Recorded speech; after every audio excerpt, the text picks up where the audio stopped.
আসসালামু আলাইকুম বন্ধুরা, এইচএসসির ফলাফল নিয়ে আরেকটি গুরুত্বপূর্ণ আপডেট ভিডিও নিয়ে তোমাদের সামনে হাজির হয়েছি। বন্ধুরা, গত কয়েকটি পর্বে এইচএসসি ফলাফল নিয়ে নানা ধরনের আপডেট, প্রতিনিয়ত যে আপডেট পাচ্ছি সব কিছুই তোমাদের সাথে শেয়ার করার চেষ্টা করেছিলাম। এর ধারাবাহিকতায় আজকে আরেকটি গুরুত্বপূর্ণ আপডেট তোমাদের সাথে শেয়ার করব। সেটি হচ্ছে অধ্যাদেশ জারির 2 দিনের মধ্যে এইচএসসির ফলাফল দেওয়া হবে, এই সংক্রান্ত একটি নিউজ আপডেট। বন্ধুরা, আশা করি এই ভিডিওটি শুরু থেকে শেষ পর্যন্ত দেখবে, কারণ এখানকার প্রতিটি তথ্য তোমার জন্য ইম্পর্টেন্ট হতে পারে।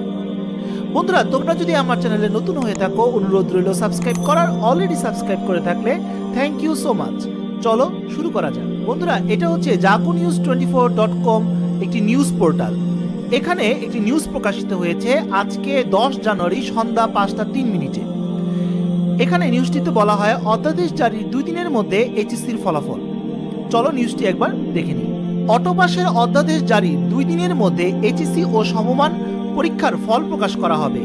ইতিমধ্যে ফলাফল তৈরির কাজ শেষ পর্যায়ে। আগামীকাল সোমবার 11 জানুয়ারি অধ্যাদেশ মন্ত্রিসভার বৈঠকে তোলা হবে। এরপর সেটি যাচাইয়ের জন্য আইন মন্ত্রণালয়ে পাঠানো হবে। পরে খসড়াটি অনুমোদনের জন্য প্রধানমন্ত্রী ও রাষ্ট্রপতির কাছে যাবে। শিক্ষা মন্ত্রণালয় সূত্রে এসব তথ্য জানা গেছে। 11 তারিখ ক্যাবিনেট মিটিং হবে। ক্যাবিনেট মিটিং হলে মাননীয় পিএম সাইন করবে।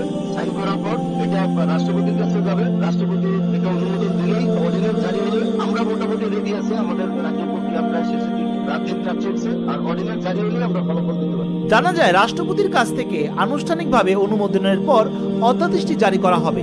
এই বিষয়ে শিক্ষা মন্ত্রণালয়ের কর্মকর্তা জানান, অধ্যাদেশটি জারির পর প্রধানমন্ত্রী শেখ হাসিনা নিজেই ফল ঘোষণা করবেন।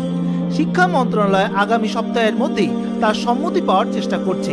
আমাদের যে বোর্ডে যে অর্গানোগ্রাম, এখানে আসলে পরীক্ষা ছাড়া ফলাফল দেওয়া দিয়ে দেয়। এখানে আছে পরীক্ষা হবে, পরীক্ষার মূল্যায়ন হবে, এর ভিত্তিতে ফলাফল দেওয়া হবে। যেহেতু এটা অর্ডিন্যান্সে নাই, তাই অর্ডিন্যান্স জারি হলে আমরা ইনশাআল্লাহ ফলাফল দিতে পারবো। মন্ত্রণালয় পরের সপ্তাহে ফলাফল ঘোষণা করার প্রস্তুতি নিচ্ছে বলে জানান ওই কর্মকর্তা। এই বিষয়ে মাদ্রাসা শিক্ষা বোর্ডের অধ্যাপক কায়সার আহমেদ বলেন, আমরা শিক্ষা মন্ত্রণালয়ের কাছে ফল জমা দেওয়ার জন্য সব প্রস্তুতি শেষ করেছি। অধ্যাদেশ অনুমোদনের পর আমাদের শুধু টেকনিক্যাল কমিটির একটি বৈঠক হবে।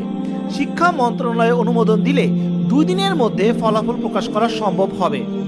এর আগে শিক্ষা মন্ত্রণালয়ের মাধ্যমিক উচ্চ বিভাগের সচিব মাহবুব হোসেন বলেছিলেন, বিশেষ পরিস্থিতিতে ফল প্রকাশ করতে হলে অধ্যাদেশ জারি করতে হয়। চলতি সপ্তাহে মন্ত্রী পরিষদের বৈঠক না হওয়ায় অধ্যাদেশ জারি করা সম্ভব হয়নি। অধ্যাদেশ জারি হলে মধ্য জানুয়ারির মধ্যে ফল প্রকাশ করা হবে। গত 29 ডিসেম্বর ভার্চুয়াল সংবাদ সম্মেলনে শিক্ষামন্ত্রী ডাক্তার দীপুমণি জানিয়েছিলেন, ফল দেওয়া হবে জানুয়ারির প্রথম সপ্তাহে। উচ্চ মাধ্যমিকের ফলাফল আমাদের তৈরি আছে। আমাদের শুধু এই যে অধ্যাদেশটি জারি করা প্রয়োজন, সেই অধ্যাদেশটি জারি হওয়া মাত্রই আমরা ফলাফলটি দিয়ে দিতে পারবো। এবং অধ্যাদেশটি আমরা আশা করছি যে জানুয়ারি মাসের প্রথম সপ্তাহের মধ্যে এটি হয়ে যাবে। এবং সেই অধ্যাদেশটি জারি হয়ে গেলে ইনশাআল্লাহ সাথে সাথে আমরা আমাদের ফলাফল এইচএসসি প্রকাশ করতে পারবো। তাহলে নিশ্চয়ই বন্ধুরা তোমরা বুঝতে পারছো, অধ্যাদেশ জারির পর 2 দিনের মধ্যেই এইচএসসির ফলাফল ঘোষণা করা হতে পারে। তো বন্ধুরা, আজ এই পর্যন্তই। সবাই ভালো থাকো, সুস্থ থাকো। দেখা হবে আগামী কোনো আপডেটে। সেই পর্যন্ত আল্লাহ হাফেজ।